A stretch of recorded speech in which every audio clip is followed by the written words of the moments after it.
Kim Chu. Kim Chu, siyempre, inaabangan siya sa PBB, di ba? Isa siya Correct. sa mga host. Sobrang diba? busy, no? Inaabangan din kung kailan ba sila aamin ni Paolo Abilino tungkol sa sinasabing relasyon nila.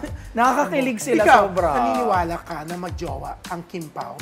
Feeling ko, something special. Ganon, yung tingin ko. Pero parang feeling ko baka getting there. Oh. Parang ganon. Pero anong mas gusto mo? Kim Pao o Show Pao? O kasi pag Show Pao, nakakagutom ang dating. Oo. Kasi Kim Chu, tapos Pao Lo, di ba? Oo. Kaya iba tawag sa Show Show Pao. Pao. Oo, di ba? Parang maganda yung Kim Pao eh, Mas gusto mo yung nakakakilig. Kim Pao. Tsaka ang dami nilang mga behind the scenes na yeah, nakakakilig mga dito. ganun. Pero ako, alam mo ang gusto ko, Show Pao. Kasi mahilig akong kumain, di ba? Ikaw ba? Ako, wala kang siomay. mga- Siomay. Pero wala kang mga Show Pao na. Wala pa naman, Tito. Very soon. Yeah. Okay.